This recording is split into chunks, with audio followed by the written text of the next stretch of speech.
많은 경우에 하나님을 오해하는 모습 중에 가장 나쁜 것은 무엇인가 하면 자기가 원하는 신의 모습을 만들어서 섬기는 것입니다.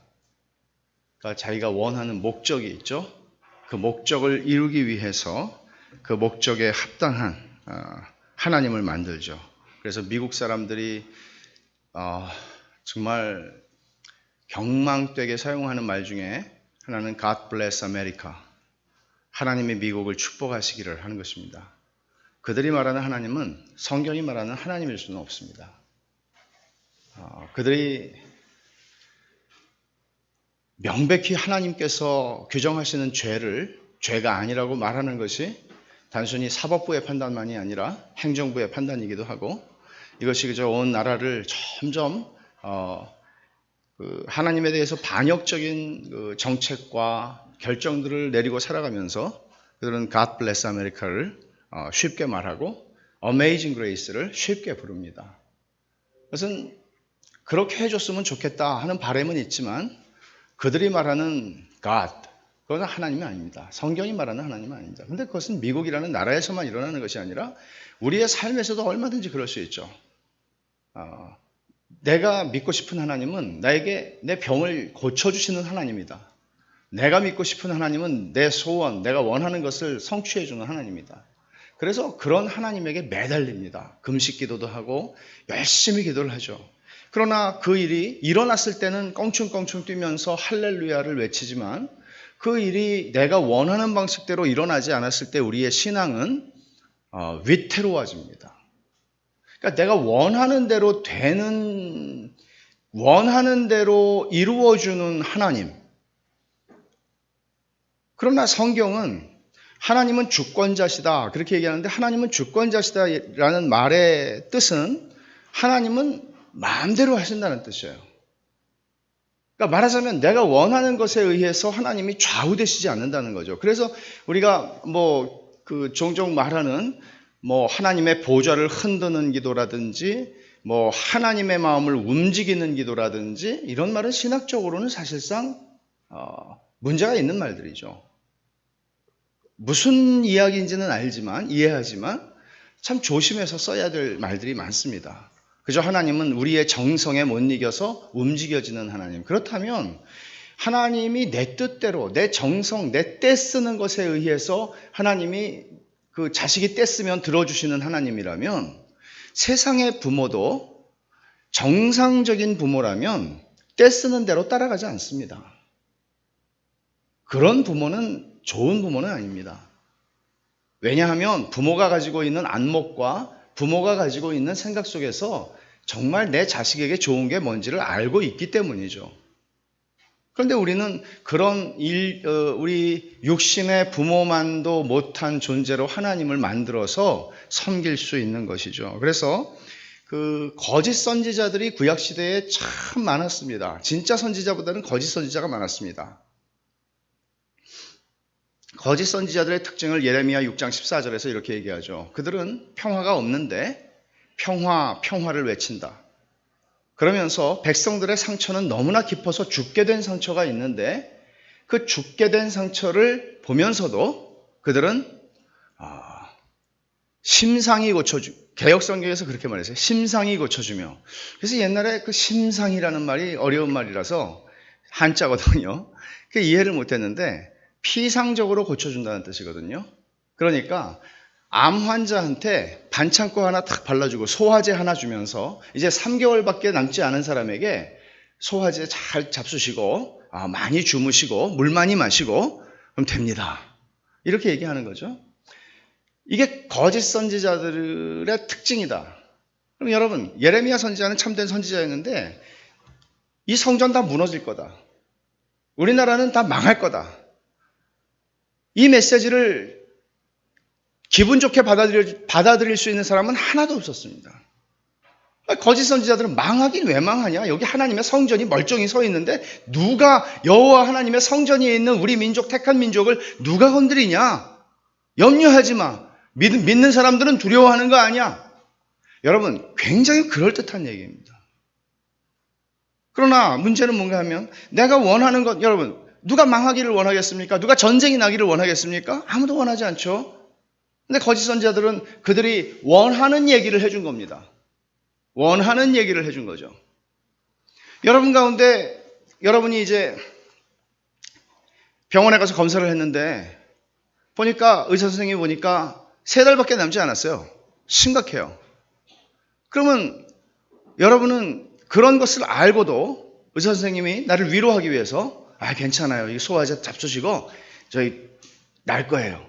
이렇게 얘기해주는 의사를 원하십니까? 아니면 여러분에게 3개월밖에 남지 않았습니다. 준비를 하셔야 되겠습니다. 진실을 말해주는 의사를 원하시겠습니까? 혹시 또 앞에 걸 원하신다고 그러실 분들이 계실까봐 제가 기회를 안 드려야 되는데 진실을 말해줘야 준비할 수 있죠. 사실을 알고 내가 하나님 앞에 기도할 수 있죠. 근데 이제 이런 면에서 오늘날 내가 원하고 내가 듣고 싶어 하는 메시지를 해주는 그런 메시지를 듣고 싶어서 그런 교회를 찾아갈 수 있지만 사실은 하나님의 말씀은 언제나 내가 듣고 싶어 하고 내 이 정서에 내 성정에 아주 똑똑 떨어지는 귀를 긁어주는 그런 메시지일 수만은 없습니다. 그렇지 않습니까? 이런 면에서 우리는 내가 가지고 있는 하나님에 대한 이미지, 내가 가지고 있는 하나님을 아는 지식이 성경적인가 하는 것을 매일매일 사실은 체크할 필요가 있는 거예요. 성경을 통해서요.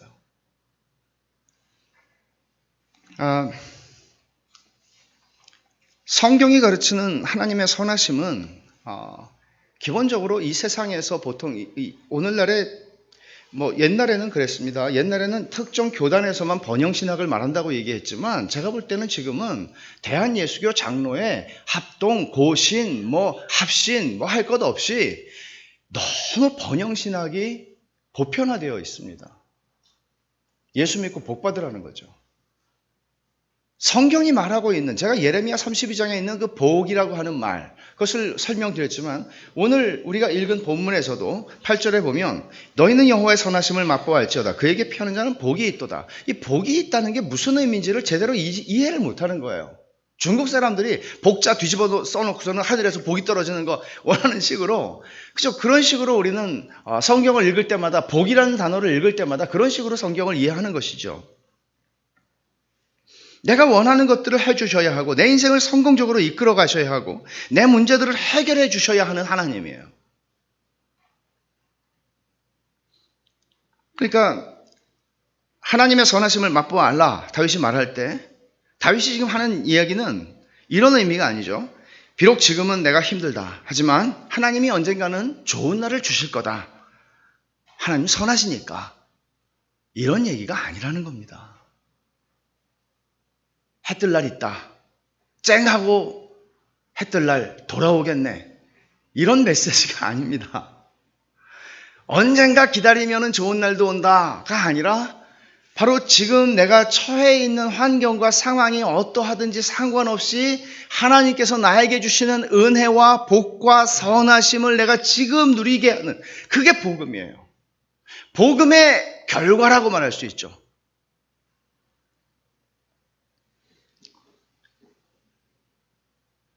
네가 원하는 거 내가 다 들어줄게. 나는 선하니까.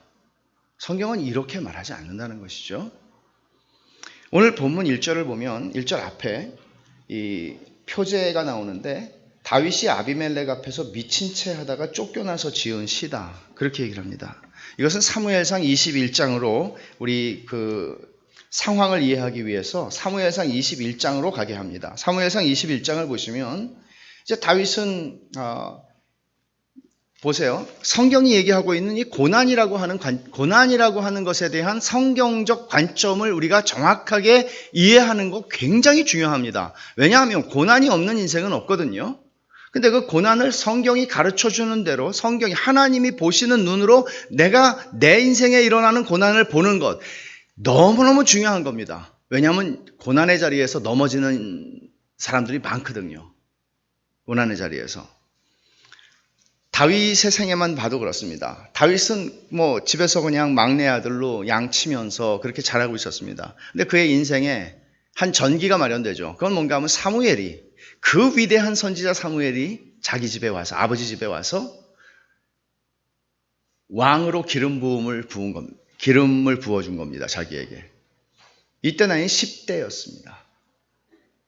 어마어마한 일이 일어난 거죠. 우리 생각에는 열 몇 살인지는 모르나 다윗이 기름 부음을 받은 그 순간에 바로 왕이 되면은 아무 문제가 없지 않겠습니까? 근데 다윗이 왕이 된 거는 그것도 이 유대 사람들의 왕이, 유다 사람들의 왕이 됐죠. 처음에 헤브론에서. 그게 30살이에요. 그러면 10몇 년이라는 시간이 있잖아요. 지금도 마찬가지예요, 여러분. 그 10몇 년 동안에 다윗은 정말 죽을 고생을 했습니다. 쫓겨다니는 인생이었습니다. 패가망신했습니다. 그 집안이. 왜냐하면 역적놈의 집안이기 때문이죠. 사울은 정치를 제대로 하지 않았습니다. 다윗 잡으러 돌아다니느라고. 나라가 엉망이 됐습니다. 나라가 엉망이 됐다는 얘기는 뭐죠? 원통한 사람들이 많이 생깁니다. 정치를 제대로 안 하면 원통하고 한맺히고 빚지고 힘든 사람들이 많이 생깁니다. 백성 가운데. 그게 사울 통치하에 이스라엘이었습니다. 그리고 다윗은 다윗대로 정말 10수년 동안에 많은 고생을 했습니다. 쫓겨다니면서. 기름 부음이 오고 나서 그에게 찾아온 건 고생길이었습니다. 바울은 어떻습니까? 그는 잘 나가는 사람이었습니다. 부활하신 주님을 만나기까지는요.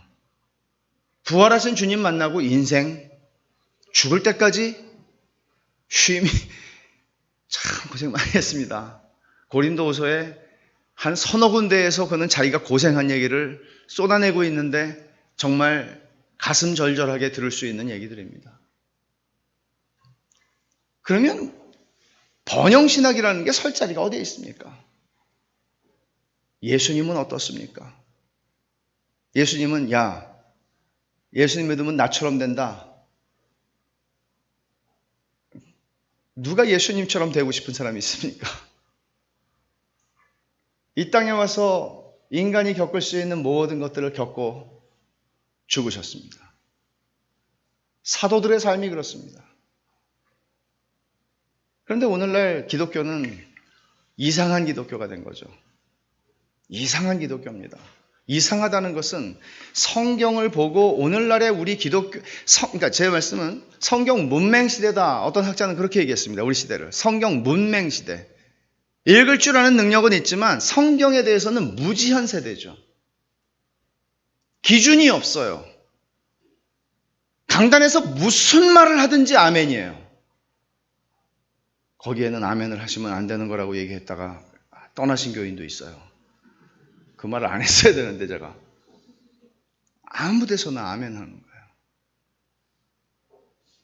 사도 바울이 복음을 전해도 베레아 사람들은 이것이 정말 그런가 하고 하나님의 말씀을 상고했다고 그랬는데 하나님의 말씀을 상고할 수 있는 성경책은 집에 많지만 한글뿐만 아니라 영어도 읽을 수 있지만 하나님의 말씀에 대해서 무지하다는 겁니다.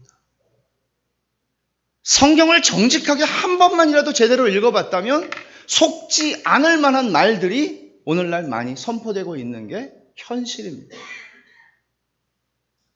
무지한 것이죠. 그것은 목자를 핑계할 수 없다는 얘기입니다. 왜냐하면 하나님 우리에게 성경을 주셨기 때문이죠. 다윗이 그렇게 우리도 마찬가지예요. 인생을 살면서 예수님을 믿는 순간 우리 안에 성령의 중생케 하심과 회심이 일어난 순간 바로 주님이 우리를 데려가시면 아무 문제가 없습니다. 천국의 영광으로 들어가는 거니까.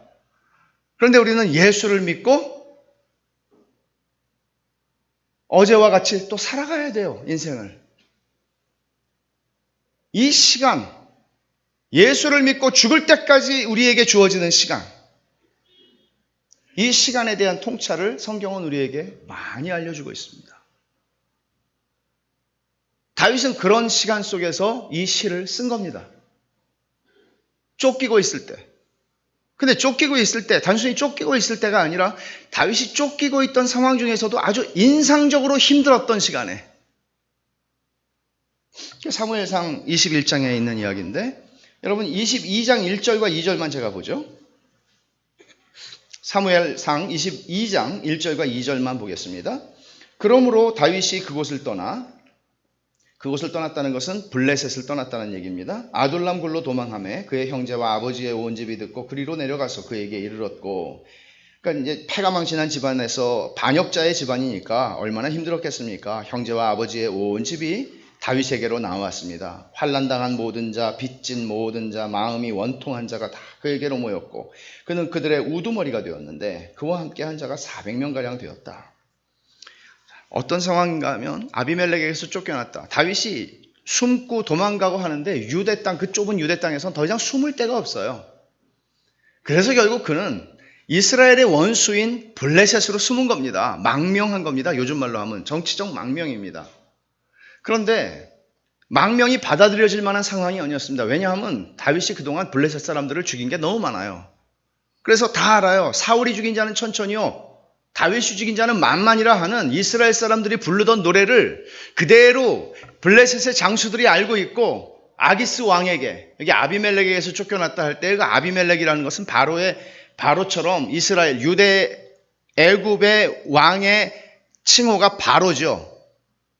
이 바로 저 바로 있지만 다 이름이 있어요. 저희 다 아비멜렉도 이제 그런 거라고 이해를 해요, 보통은. 그래서 아기스 왕인데, 갔는데 이제 아기스는 야, 이놈 큰 물건 하나 들어왔네, 그렇게 생각했겠죠. 그런데 이제 장수들은 이놈이 그놈이라고, 이건 놔두면 안 된다고. 그러니까 다윗이 지금 난감해졌습니다. 숨을 데는 없어서 일로 왔는데 정치적 만명이 허용이 되지 않은 겁니다. 그러자 어떻게 해요? 살아야지. 그래서 이제 갑자기 침을 흘리고 그림을 그리기 시작했습니다. 대문짝에다가. 여러분, 만약에 여러분이 살기 위해서 그런 미친 짓을 해야 된다고 생각하면 여러분 얼마나 자존심 상한, 살아서 제정신이 됐어요? 그럼 정말 이게 쪽팔리는 거거든요, 이게. 내 인생에 이게 어떻게 살자고 내가 그런 짓을 하나. 정말 용납이 안 되는 일이죠. 웬만한 자존심을 가진 사람들은.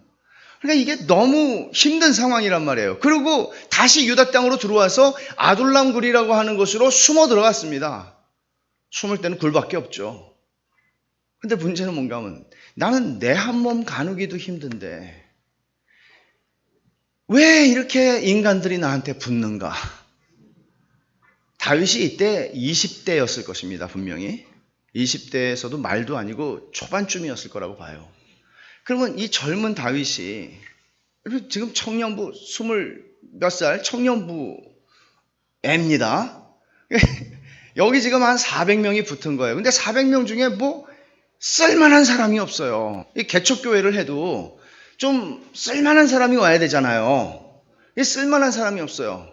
빚진 자, 원통한 자, 한 맺힌 자, 루저들, 소위 그 사회에 이런 사람들이 다 온 거예요. 얼마나 다윗이 난감했겠습니까? 그리고 네가 우리를 이끌어라, 지금 그러고 있는 거, 우두머리가 됐다고 지금 얘기하고 있잖아요.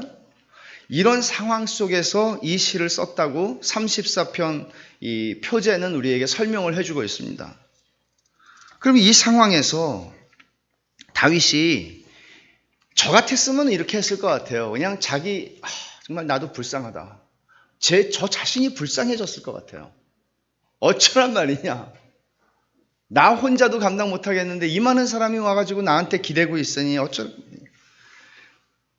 다윗이 그런 상황에서 34편을 썼다.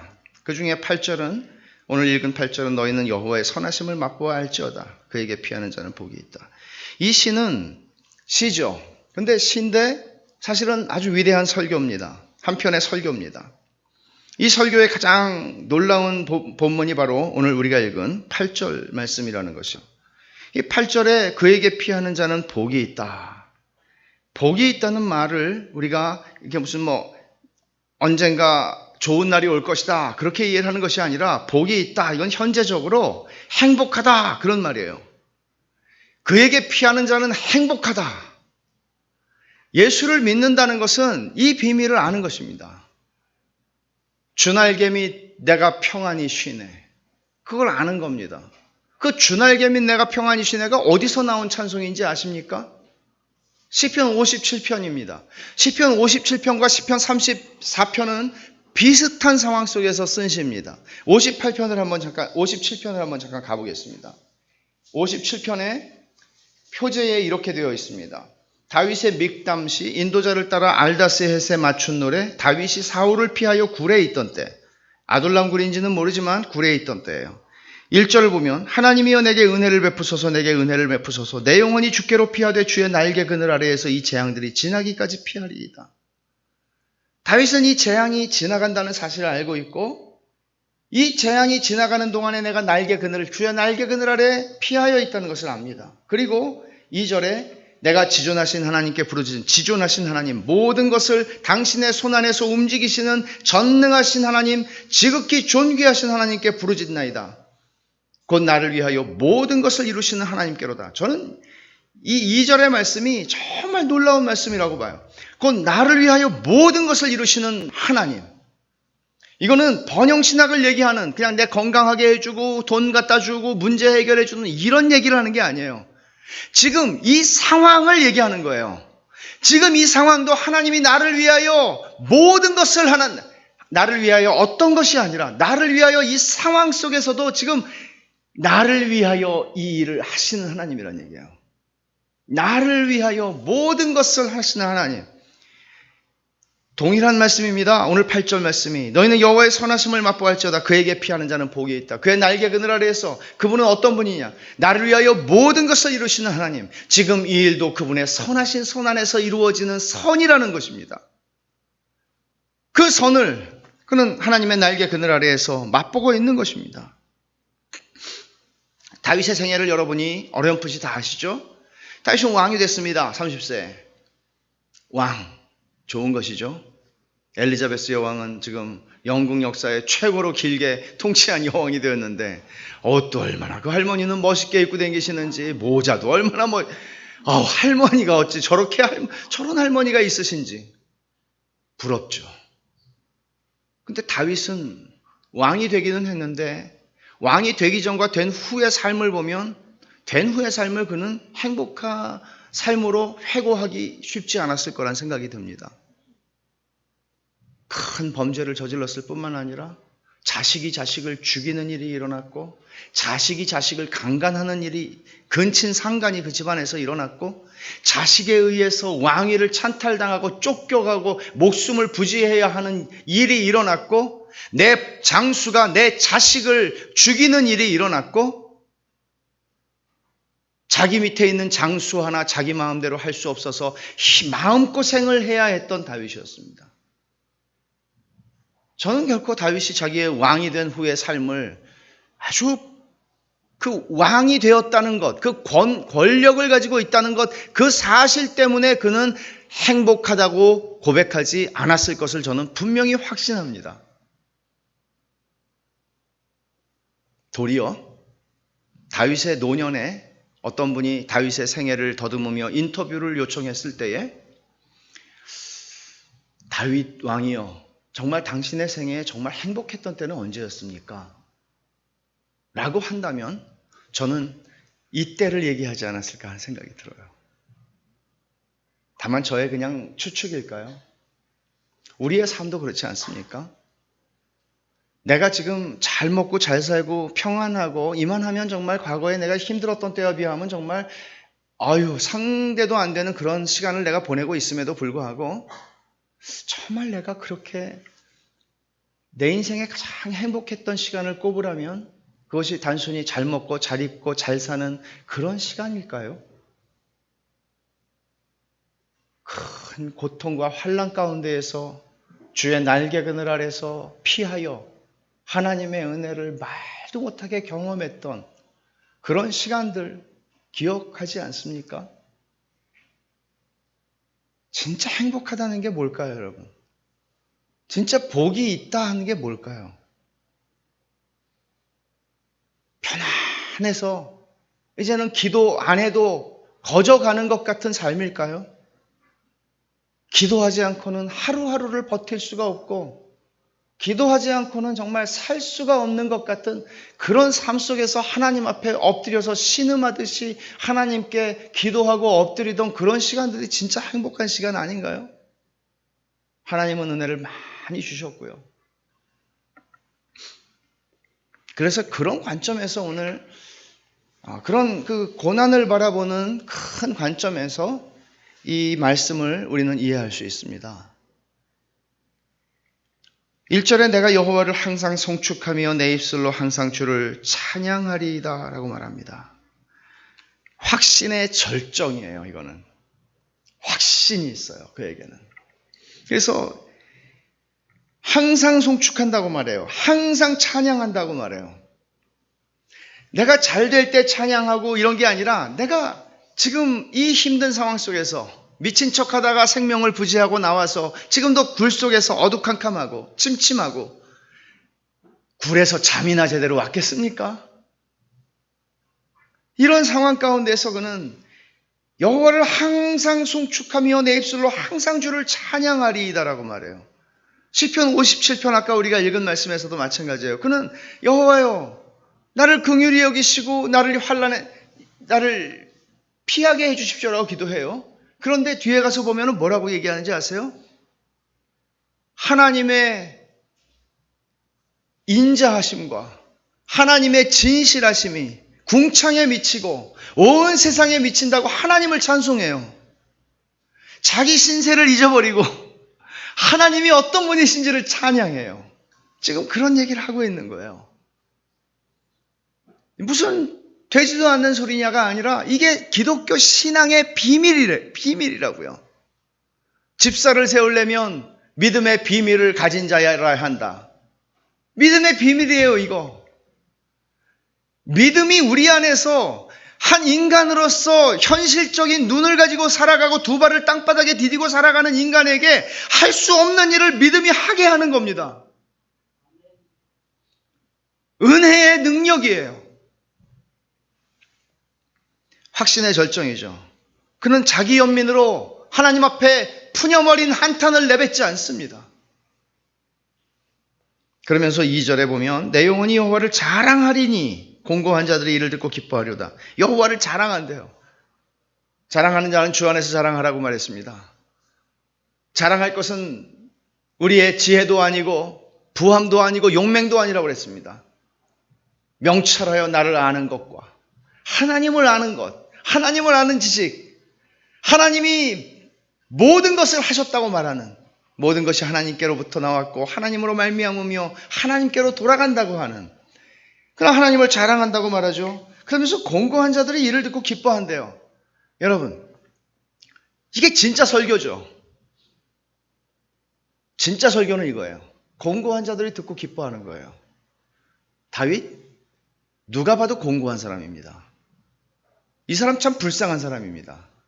근데 이 불쌍한 사람이 하는 얘기를 들어보십시오. 내가 여호와를 자랑하리니, 내가 항상 여호와를 송축하고 내 입술이 항상 여호와를 찬양하리니. 지금 공고한 사람이 그 얘기를 합니다. 나보다 불쌍한 사람이 그 얘기를 하는 겁니다. 그래, 공고한 사람들이 듣고, 아니 다윗은 도대체 저 팔자에 어떻게 하나님을 찬송하고 여호와를 자랑한다고 말하는가 질문하게 만드는 것입니다. 복음은 공고한 자들에게 이런 위로를 줍니다. 복음의 위로는 잘 될 거야? 여러분, 예를 들어서요. 제가 여러분이 어려운 일 가운데 계실 때, 뭐 저야 또 여러분 잘 모르죠. 제가 저희 교인들에게 어려운 일을 당하신 분에게 집사님 잘 될 거예요. 염려하지 마세요. 그렇게 제가 얘기를 하는 것이 위로가 될까요? 여러분, 그런 위로에는 속지 마세요. 잘 될지 안 될지 저는 모릅니다. 하나님만이 아십니다. 그러나 한 가지 아는 것 있습니다. 잘 되지 않을 일은 일어나지 않습니다. 믿는 자들에게는 다 잘 되는 겁니다. 잘 될 겁니다라고 할 때에 그분이 바라시는 잘됨과 제가 말하는 잘됨이 안 맞을 수 있고 오해받을 수 있어서 그런 말을 하지 않는 거예요. 근데 그런 말을 안 하면 사랑이 없다고 오해하기가 쉬운데 저는 사랑이 없지 않습니다. 진실로. 잘 될 거예요는 거짓 선지자들이 주로 써먹은 수법입니다. 근데 잘 안 됐거든요. 분별을 할 수 있어야 합니다. 여호와를 자랑한다고 얘기하면서 이 환난 당한 모든 자, 빚진 자, 마음이 원통한 자들에게 이 이야기를 하면 저는 때때로 저는 상상력이 너무 많아서 좀 위험하기도 하지만 400명이 지금 다윗에게 왔어요. 아둘람굴 혹시 가보신 분 계신가요? 성지. 네. 저도 안 가보고 여러분도 안 가보셨으면 다행입니다. 몰라요. 한 400명이 들어가는 큰 굴인가 보죠. 나중에 또 성지순례 가서 그 사람 그 목사 또 알지도 못하고 안 가봤으니까 담대하게 말합니다. 하여간 400명이 들어누워서 자고 있다고 생각해 보세요. 다윗은 잠이 안 와요. 걱정보다는 이 사람들을 내가 어찌 이제 인도할 것인가 생각합니다. 그리고는 달 밝은 밤에 수루에 홀로 앉아가 아니라 굴 입구에, 굴 어귀에 나와서 다윗이 지금 이 찬송을 생각하고 시를 쓰고 있다고 한번 생각해 보십시오. 혼자서 시를 만들면서 이 시를 2절까지 얘기하는데 한 사람 한 사람 기어 나오는 게 보여요. 다윗이 하는 말을 들으면서 그들이 얼굴이 밝아지고 위로를 얻는 게 보여요. 공고한 이 사람들이. 공고한 자들이 이를 듣고 기뻐하리로다 라고 말하는 거죠. 그러니까 이것을 하나의 설교라고 우리가 이해를 할 때에 이런 설교자가 되는 것은 신학교 나와서 목사가 되는 설교자 아니고 예수 믿는 사람은 다 설교자입니다. 이런 의미에서요. 그러면 이런 의미에서 설교자가 되는 것은 신학교를 나와서 되는 게 아니고 인생길을 걸어가는 모든 그리스도인들의 삶의 자리가 강단입니다. 그리고 최고의 강단은 아둘람 굴이라고 생각을 합니다. 여러분이 고난 가운데 있을 때죠. 여러분, 우리는 종종 간증 집회 같은 것들을 듣습니다.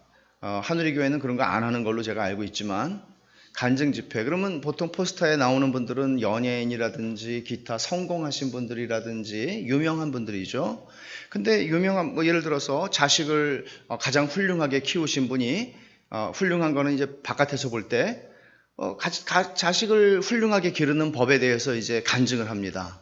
그러면 제가 기도를 많이 했더니 한 게 없어요. 저는 하나님이 다 하셨어요. 기도만 했는데 하나님이 우리 애들 이렇게 만들어 주셨답니다. 그러면 열이 받는 분들이 계세요.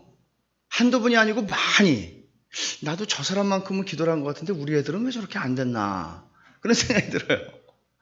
그러니까 여러분, 간증이라고 하는 것은 잘 됐을 때 하는 게 절대 아닙니다. 그런 간증은 많은 성도들을 열불나게 하는 간증이죠. 간증은 약 올리는 간증은 간증이 아닙니다. 간증은 공고한 자들이 이를 듣고 힘을 얻어야 되는 것이에요. 그러면 여러분들이 간증할 수 있는 시간은 언젠가 하면 찌그러질 때예요. 찌그러질 때가 간증하기 제일 좋은 시간이에요. 찌그러지는데 안 찌그러지더라. 이게 간증이거든요. 다윗이 지금 하고 있는 게 지금 찌그러지고 있어요. 그 사람은. 길이 안 보여요. 답이 없어요. 사울이 계속 쫓아오고 있어요. 진짜 간증은 여기서 하는 거예요. 그때 복음의 능력이 무엇인지, 믿음이 내 안에서 어떻게 역사하고 있는지를 말할 수 있는 가장 좋은 시간이라고요.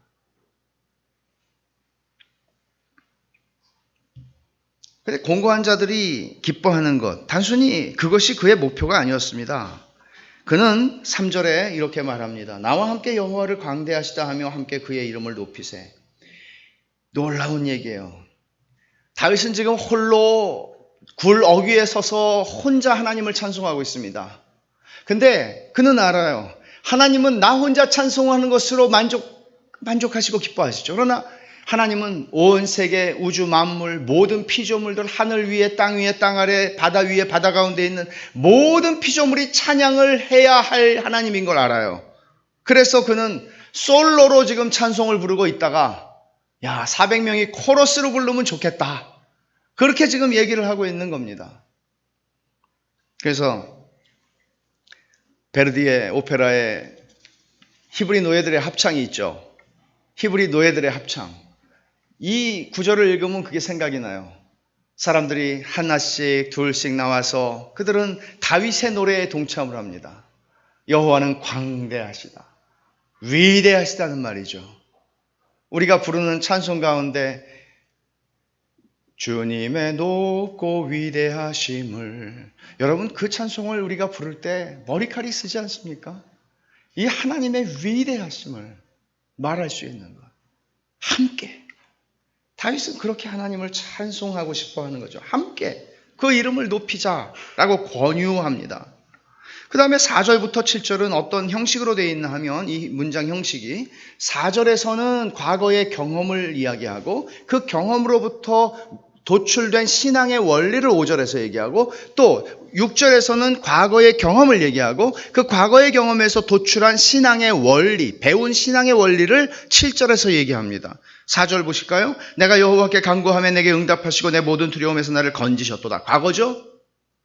그런 경험을 그는 가지고 있습니다. 과거의 은혜입니다, 이게. 5절 보세요. 거기서 뭘 배웠을까요?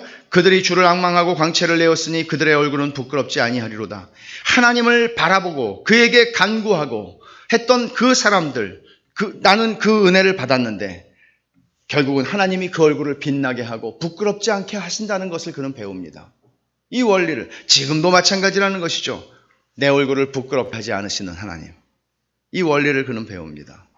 6절, 이 공고한 자가 부르짖음에 다윗은 현실을 부인하지 않습니다. 여러분, 신앙이라는 것은 비현실적이고 초현실적이고 몰상식한 것이 아닙니다. 신앙은 상식이 충만한 것이지만 초상식입니다.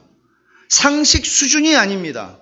오늘날 교회는 상식만큼만 해도 괜찮을지 모르겠습니다. 그러나 그건 교회가 아닙니다. 상식만큼도 못하는 교회가 너무 많아서 문제지만 상식을 넘어서는 것입니다. 몰상식이 아닙니다. 그것은. 그리고 현실을 넘어서 구름 잡는 것 같은 소리를 하는 게 신앙이 아닙니다. 신앙은 철저하게 두 발을 땅 위에 디디고 살아가는, 하늘을 보고 살아가는 사람들의 이야기입니다. 다윗은 자기가 공고하다는 걸 인정합니다. 이 공고한 자가 부르짖음에 여호와께서 들으시고 그의 모든 환난에서 구원하셨도다 라고 얘기합니다. 과거예요. 7절, 여호와의 천사가 주를 경외하는 자를 둘러 진치고 그들을 건지시는 걸 나는 안다. 하나님이 지금 나는 아둘람굴에서 숨어 있지만 하나님의 천사가 지금 나를 둘러 진치고 있다는 거 안다. 하나님이 지금 나를 보호하고 계신 거 안다. 도단성에서 아람 군대에 의해서 둘러싸였던 엘리사가 보았던 것처럼 하나님께서는 천군 천사와 불병거와 불말들을 보내서 하나님이 나를 보호하고 계시는 것을 보는 거예요. 그걸 알아요. 여기서 우리가 잠깐 멈추고 이제 이런 이야기를 하면서 바로 8절에 이 얘기를 하는 거죠. 너희는 여호와의 선하심을 맛보아할지어다. 그에게 피하는 자는 복이 있다.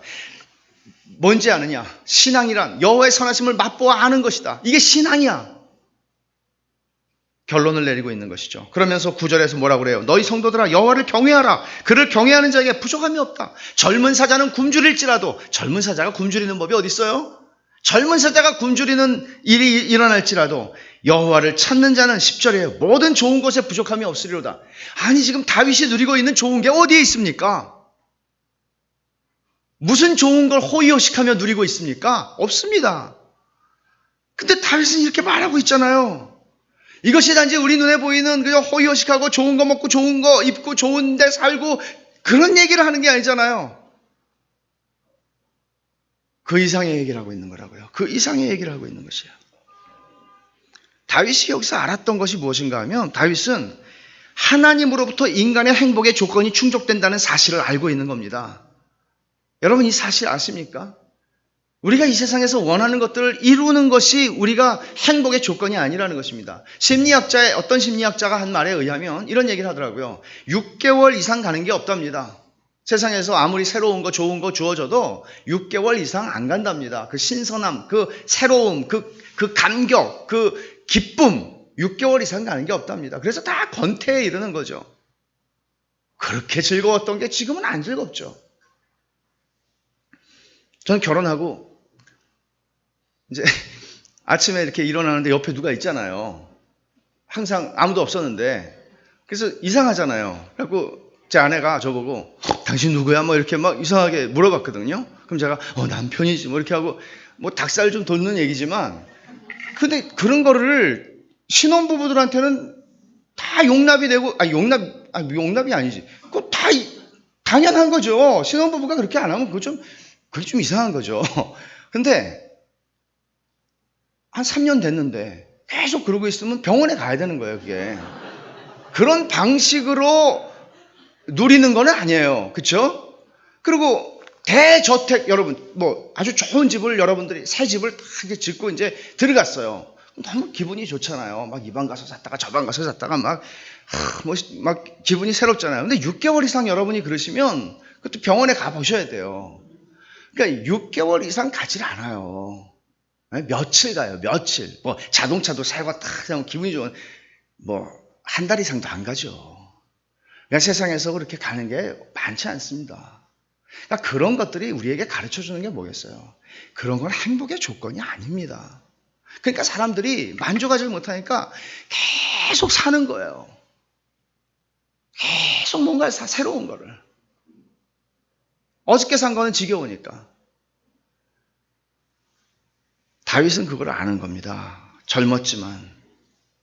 그래서 지금의 상황이 더 나아질 거라는 그런 희망 고문이 아니라 그는 지금 이 자리에서 하나님이 내게 주시는 은혜를 누리는 것을 알고 있는 것이에요. 그 행복의 조건을 알고 있는 거예요.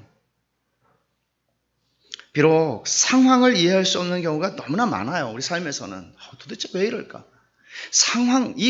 도대체 왜 내가 이렇게 고생을 하는 거지? 내가 뭘 잘못했나? 별 생각 다 하게 되죠. 그런데 답이 없는 것으로 따지자면은 우린 욥 앞에서 명함도 못 내밀죠.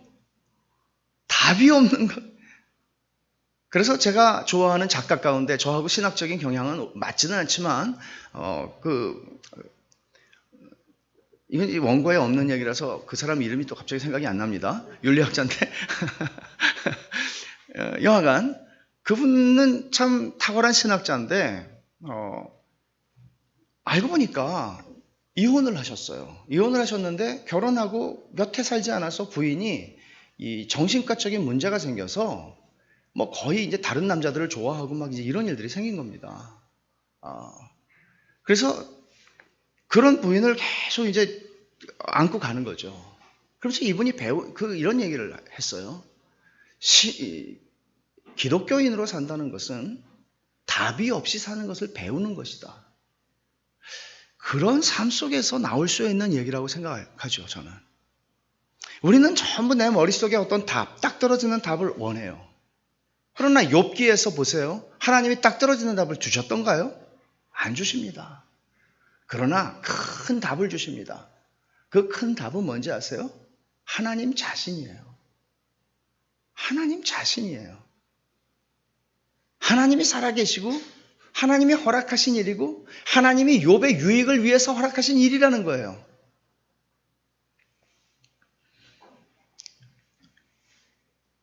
모든 상황을 우리는 다 이해 못합니다. 그러나 그 모든 상황을 통해서 하나님은 당신의 선하심을 우리에게 나타내실 수 있고 영광을 받으신다는 것은 압니다. 그건 답입니다. 그러나 내가 원하는 답은 잘 안 나옵니다, 사실. 다윗은 자기의 모든 과거 경험을 통해서 하나님을 배웠다고 그랬죠? 여러분은 어떠십니까? 여러분은 여러분이 지금까지 살아온 삶의 경륜, 삶의 세월만큼 많은 경험들을 통해서 오늘날 여기까지 오셨는데 과연 여러분의 과거의 경험을 통해서 여러분들은 영적인 원리, 오늘을 내가 살아가는 영적인 지혜를 얻으셨습니까? 얻고 계십니까? 참 중요한 것입니다. 이것은 단순히 내가 살아온 세월만큼 내가 배운다는 얘기가 아닙니다. 말하자면 많은 고생을 하고 살아왔다 할지라도 이 고생과 살아온 세월의 경험을 해석할 수 있는 틀이 있어야 합니다. 그것이 말씀입니다. 말씀을 잘 배워야 한다는 게 왜 그렇게 중요한가 하면 말씀을 잘못 배우면 하나님을 오해하게 되고 하나님을 오해하고 있는 사람은 계속해서 문제를 잘못 풀게 되는 것이에요. 보세요. 잘못된 복음이, 가짜 복음이 있어요. 진짜 복음이 있어요. 지금 두 개를 한꺼번에 왔다 갔다 하면서 배웠어요. 그러면 내 문제가 터졌을 때 어떤 것으로 내 문제를 해석할 것인가? 언제나 가짜 틀이 쉽습니다. 해석하기가. 왜냐면 문제가 해결될 거라고 얘기하는 게 가짜 틀이니까 언제나. 문제 해결돼야 너 행복하다. 하나님은 문제 해결해 주시는 분이다가 언제나 가짜 틀이거든요. 거기서 아무것도 배우지 못합니다. 또 속고 또 속고 또 속는 것입니다. 그러나 성경이 얘기하고 있는 것은 그런 차원의 얘기가 아니에요. 하나님의 진리의 말씀을 정확하게 내가 배웠고 정확하게 깨닫고 이해하고 할 때에 그 하나의 기준밖에 없어요. 자가 두 개면 틀린 자, 맞는 자가 두 개면 어떻게 재겠어요? 온전히 하나님의 말씀을 온전하게 배우셔야 하고 아셔야 하고 그런 교회 가운데 계시다는 것은 얼마나 큰 은혜인지를 아셔야 합니다. 정말 큰 은혜입니다. 저는 미국에서 한국으로 들어가시는 분들에게 교회를 소개해 준다는 게 큰 일이었고 쉽지 않습니다. 어느 동네로 가면 소개할 교회가 있지만 너무 멀어서 소개할 수 없을 지경이 되는 경우가 많죠. 여러분, 과거를 해석하는 열쇠는 하나님의 말씀입니다. 내 이성으로 과거를 해석할 수 없습니다. 내 잔머리, 지혜로 내 과거를 정확하게 해석 못합니다. 하나님의 말씀의 창으로만 우리는 과거를 들여다보아야 하는 것입니다. 그렇게 해서 우리의 과거의 삶을 해석하게 될 때 신앙의 원리를 도출해내게 되고 그 원리를 장래의 불확실성에 적용하게 되는 것입니다. 이게 지금 다윗이 4절부터 6절에서 4절부터 7절에서 하고 있는 것입니다. 믿는다고 하는 사람들에게 이런 일들이 드물게 일어난다는 것은 참 슬픈 일입니다.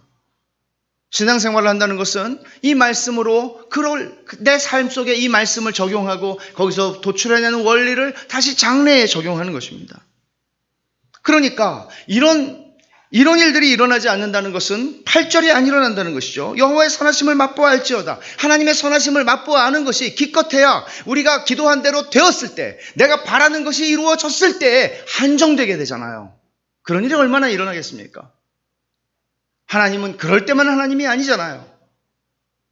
하나님은 내 인생의 한순간 한 1분 1초도 내 인생의 어떤 것도 놓치지 않으시고 다스리시고 주관하시는 하나님이시잖아요.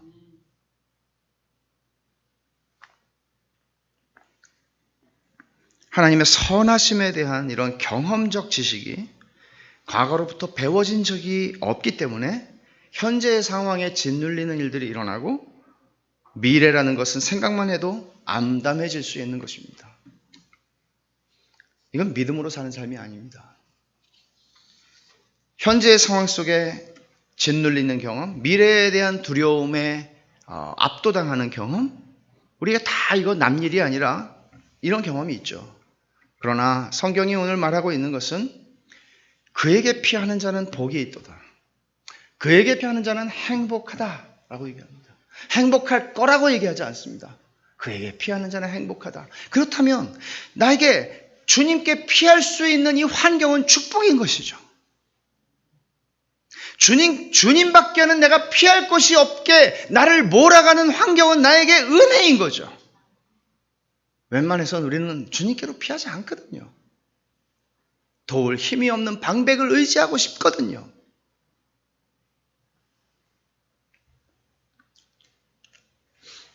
우리에게 암 선고가 떨어졌을 때 하나님이 나를 고쳐주셔서 영광을 받으실 거야 라고 하나님의 주권과 그 선하심의 영광이 나타나는 것을 제한하지 않을 것입니다. 그래서 저는 이렇게 여러분에게 하나님 말씀을 전하고 또 여러분들은 이 말씀을 듣고 계십니다. 우리는 지금 하나님 말씀을 공유하고 함께 듣고 있습니다. 그러나 이 말씀을 우리는 이해하고 있습니다. 어려운 말씀이 아닙니다. 우리의 인생에 고난이 찾아왔을 때 하나님은 우리에게 문제지를 주시는 것입니다. 네가 잘 배웠는지 오늘 한번 시험을 보자.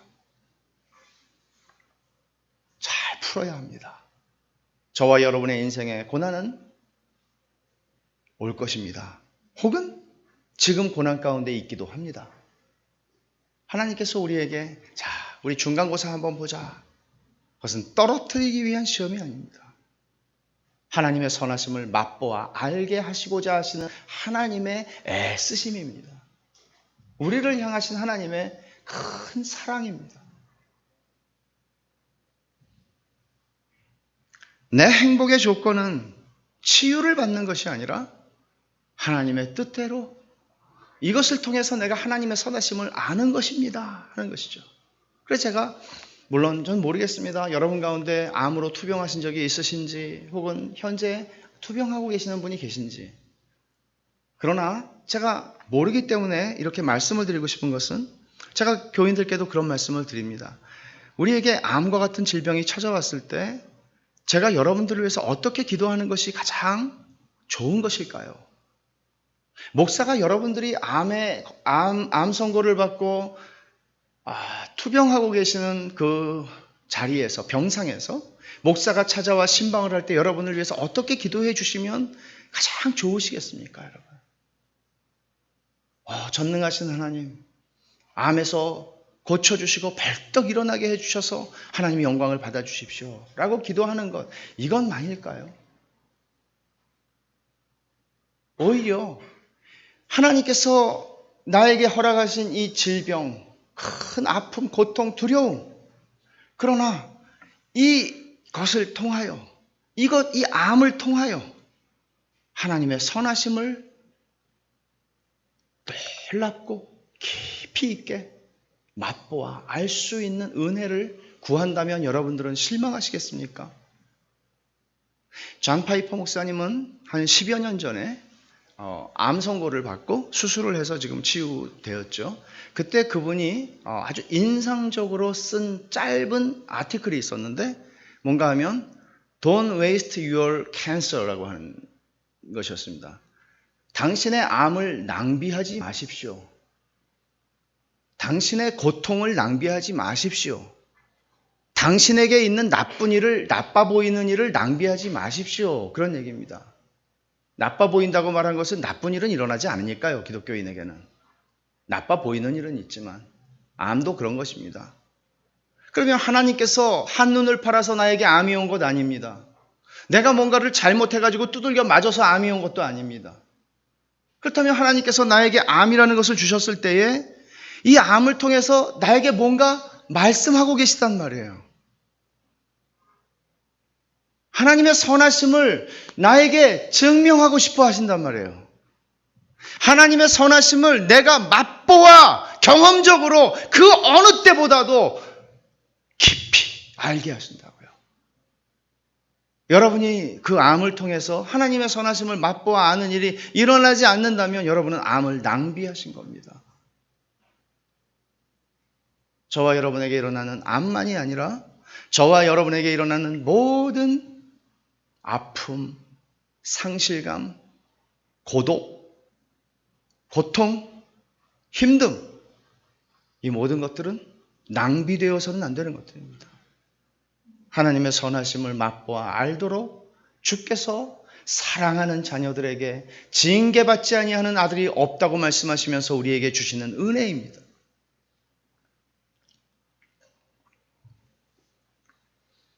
성경이 가르치는 하나님의 선하심을 믿는다는 것은 나의 지금 모든 상황 속에서 하나님을 즐거워하는 것입니다. 하나님을 즐거워할 수 있는 조건은 하나님은 이것을 통해서까지도 나를 사랑하시고 내게 찾아오시고 내게 다가오시는 하나님이신 것을 내가 아는 것입니다.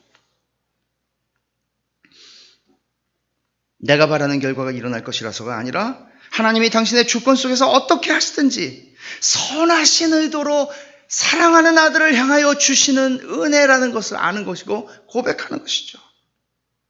여러분의 삶의 모든 극악한 상황 속에서 하나님의 선하심을 맛보아 알고 신뢰하게 해달라고 기도하는 것은 여러분의 삶에서 놓치지 않아야 하는 기도의 제목입니다. 특별히 아둘람 굴에서 다윗이 했던 것처럼 우리들의 아둘람 굴에서 우리는 그 기도를 놓쳐서는 안 됩니다. 하나님, 나를 아둘람 굴에서 벗어나 왕궁으로 옮겨지게 해주세요라고 그는 기도하지 않습니다. 하나님의 선하심을 맛보아 아는 것이 이 사람의 인생의 가장 큰 주제입니다.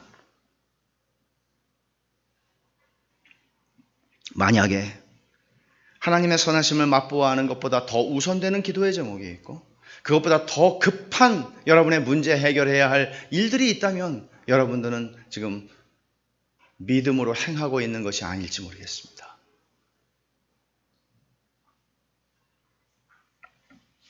하나님의 선하심을 맛보아 아는 것, 하나님께서 우리 인생 가운데 주시는, 우리를 기름 부으시고 하나님의 자녀로 기름 부으시고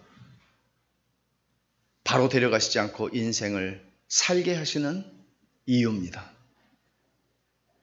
그 선하심을 이 땅에서 맛보아 알고 요단강을 건너 들어가라는 겁니다. 그리고 진짜를, 여기서는 맛보아 안다고 표현했습니다. 맛보는 거는 시식입니다. 시식은 배부르게 하지 않습니다. 배부르게 먹을 날이 옵니다. 그러나 맛을 봐야 먹고 싶죠. 그렇잖아요? 맛보지 않은 걸 먹고 싶어 하는 사람은 별로 없습니다.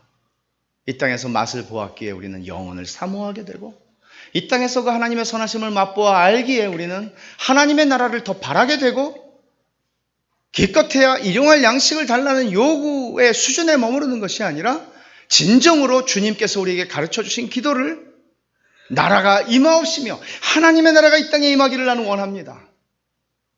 하나님의 뜻이 이루어지기를 원하고 하나님의 이름이 높아지기를 원합니다라고 다윗처럼 내가 주를 송축합니다. 항상 송축합니다. 내 입술이 항상 주를 찬양합니다. 이 기도를 진짜 하게 되는 겁니다.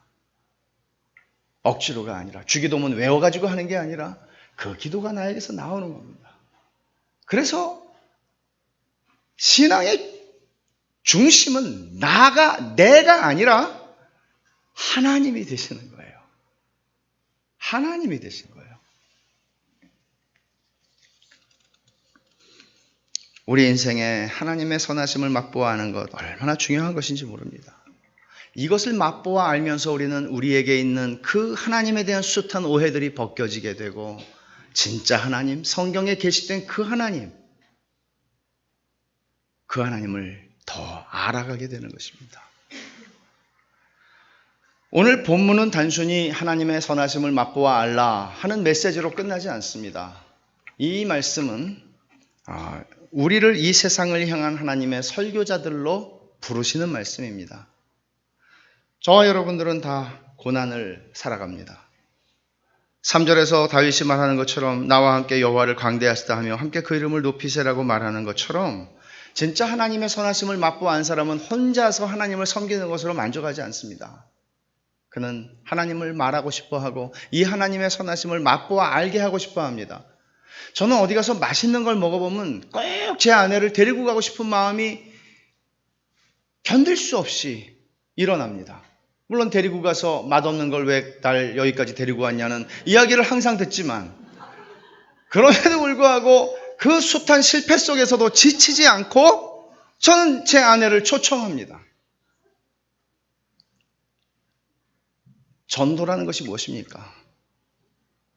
의무적으로 전도 훈련하고 띠뛰고 나가서 하라 하니 창피하지만 하는 것입니까? 나는 이걸 아는데, 진짜를 맛봤는데 이거를 맛보여주고 싶지 않습니까? 진짜가 여기 있는데 이걸 모르고 비참함 속에 살아가지 않습니까? 사람들이 이거 얘기하고 싶지 않습니까? 단순히 교회 데리고 오는 게 전도가 아니죠. 내가 맛본 하나님의 선하심을 맛을 봤으니까 말할 수 있죠. 저는 왜 우리 교회는 전도, 무슨 이런 훈련, 전도 이런 걸 안 하냐고 하시는 분들이 계셨었는데, 자존심 때문에 못하겠다고. 아니, 자존심이 아니고 주존심. 주존심 때문에 못하겠다는 거예요. 아니, 하나님이 무슨 우리가 뭐 앵벌이 조직도 아니고 뭐 되지도 않는 껌 같은 거 가지고 나가서 5,000원에 팔라는 거 아니잖아요. 아니, 뭐가 이 풍성하고 이 어마어마한 내용을 왜 하라고 자꾸, 그게 아니라 복음을 맛보는 게 있어야죠. 복음을 맛봐야죠. 그러면 하지 말라고 그래도 때려도 죽여도 해요. 그게 사도행전에서 우리가 보는 거잖아요. 교회 역사서에서 보는 거잖아요. 그런 일이 일어났으면 좋겠어요.